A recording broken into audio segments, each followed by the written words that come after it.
ಪ್ರಿಯ ಬಂಧುಗಳೇ, ನಮಸ್ತೆ. ಹೇಗಿದ್ರೆಲ್ಲರೂ ಬಂಧುಗಳೇ, ಕಾಫಿ ನಾಡಿನ ಜನತೆ ತಲೆ ತಗ್ಗಿಸುವಂತಹ ಈನ ಕೃತ್ಯವೊಂದು ಬಯಲಿಗೆ ಬಂದಿದೆ. ಹೌದು, ಎತ್ತವರೇ ತಮ್ಮ ವಯಸ್ಸಿಗೆ ಬಂದ ಮಗಳನ್ನು ಹಣದ ಆಸೆಗೋಸ್ಕರ ವೇಶ್ಯವಾಟಿಕೆ ದಂಧೆಗೆ ಮಾರಾಟ ಮಾಡಿರುವಂತಹ ಘಟನೆ ಇದೀಗ ಬಯಲಾಗಿದೆ. ಹೌದು, ಪಶ್ಚಿಮ ಆಫ್ರಿಕಾದ ಸೆನೆಗಲ್ ದೇಶದಲ್ಲಿ ವೇಶ್ಯವಾಟಿಕೆ ದಂಧೆಗೆ ಮಾರಾಟ ಮಾಡಿದ್ದಾರೆ ಎಂಬ ಗಂಭೀರ ಆರೋಪ ಕೇಳಿಬಂದಿದೆ. ಈ ಸಂಬಂಧ ಕರ್ನಾಟಕ ಹಕ್ಕಿ ಪಿಕ್ಕಿ ಬುಡಕಟ್ಟು ಸಂಘವು ಚಿಕ್ಕಮಗಳೂರು ಜಿಲ್ಲಾ ಪೊಲೀಸ್ ವರಿಷ್ಠಾಧಿಕಾರಿಗೆ ದೂರು ಸಲ್ಲಿಸಿ ಆರೋಪಿಗಳ ವಿರುದ್ಧ ಕಾನೂನು ಕ್ರಮ ಕೈಗೊಳ್ಳುವಂತೆ ಆಗ್ರಹಿಸಿದ್ದಾರೆ. ಚಿಕ್ಕಮಗಳೂರು ತಾಲೂಕಿನ ಮಲ್ಲೇನಹಳ್ಳಿ ಸಮೀಪದ ನಿವಾಸಿಗಳಾದ ಇವರು ತಂದೆ ತಾಯಿ, ಕುಟುಂಬದವರು ಹಾಗೂ ಸಂಬಂಧಿಕರೊಂದಿಗೆ 4 ತಿಂಗಳ ಹಿಂದೆ ಗಿಡಮೂಲಿಕೆ ವ್ಯಾಪಾರದ ನೆಪದಲ್ಲಿ ಪಶ್ಚಿಮ ಆಫ್ರಿಕಾದ ಸೆನೆಗಲ್ ದೇಶಕ್ಕೆ ತೆರಳಿದ್ದರು. ಅಲ್ಲಿ 10 ಲಕ್ಷ ರೂಪಾಯಿಗೆ ವೇಶ್ಯವಾಟಿಕೆ ದಂಧೆಗೆ ಮಾರಾಟ ಮಾಡಲಾಗಿದೆ. ಸುಮಾರು 10 ದಿನಗಳ ಹಿಂದೆ ನಂದಿತಾಳನ್ನು 7 ಲಕ್ಷ ರೂಪಾಯಿಗೆ ವೇಶ್ಯವಾಟಿಕೆ ದಂಧೆಗೆ ಮಾರಾಟ ಮಾಡಲಾಗಿದೆ ಎಂಬ ಆರೋಪ ಕೇಳಿಬಂದಿದೆ. ಬಳಿಕ ನಂದಿತಾ ಕಷ್ಟಪಟ್ಟು ಪರಿಚಯದವರನ್ನ ಸಂಪರ್ಕಿಸಿ ತನ್ನನ್ನು ಪೋಷಕರೇ ಹಣಕ್ಕಾಗಿ ಮಾರಾಟ ಮಾಡಿದ್ದಾರೆ ಎಂದು ಮಾಹಿತಿ ನೀಡಿದಳು ಎನ್ನಲಾಗಿದೆ.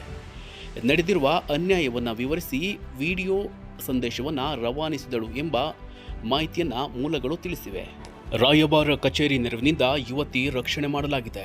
ಈ ಮಾಹಿತಿ ಭಾರತೀಯ ರಾಯಭಾರ ಕಚೇರಿ ಗಮನಕ್ಕೆ ಬಂದ ಬಳಿಕ ಸ್ಥಳೀಯರ ಸಹಕಾರ ಮತ್ತು ಸೆನೆಗಲ್ ಪೊಲೀಸರ ನೆರವಿನಿಂದ ಯುವತಿಯನ್ನ ಸುರಕ್ಷಿತವಾಗಿ ರಕ್ಷಿಸಲಾಗಿದೆ ಎಂದು ವರದಿಯಾಗಿದೆ. ಇದೇ ವೇಳೆ ಮಗಳನ್ನು ಭಾರತಕ್ಕೆ ಕಳುಹಿಸಲಾಗಿದೆ ಎಂದು ಹೇಳಿ ಪೋಷಕರು ಸಂಬಂಧಿಕರಿಗೆ ಬೇರೆ ಕತೆ ಹೇಳಿದ್ದರು ಎಂಬ ಆರೋಪವು ಕೇಳಿಬಂದಿದೆ. ಯುವತಿಯ ರಕ್ಷಣೆಯಾದ ವಿಷಯ ತಿಳಿದ ಬಳಿಕ ಪೋಷಕರು ಭಾರತಕ್ಕೆ ಮರಳಿರುವುದಾಗಿ ತಿಳಿದುಬಂದಿದೆ. ಹಕ್ಕಿ ಪಿಕ್ಕಿ ಬುಡಕಟ್ಟು ಸಂಘದಿಂದ ಎಸ್ಪಿಗೆ ಪತ್ರ ಬರೆಯಲಾಗಿದೆ.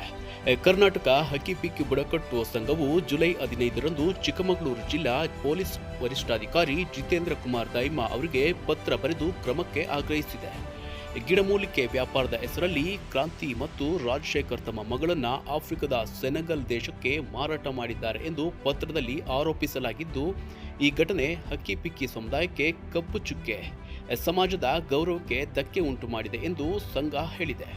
ಇಂತಹ ಕೃತ್ಯ ಎಸಗಿರುವ ಆರೋಪಿಗಳ ವಿರುದ್ಧ ಭಾರತೀಯ ನ್ಯಾಯ ಸಂಹಿತೆ BNS ಸೇರಿದಂತೆ ಅನ್ವಯವಾಗುವ ಕಾನೂನುಗಳ ಕಠಿಣ ಕ್ರಮ ಕೈಗೊಳ್ಳಬೇಕು ಎಂದು ಮನವಿ ಮಾಡಲಾಗಿದೆ.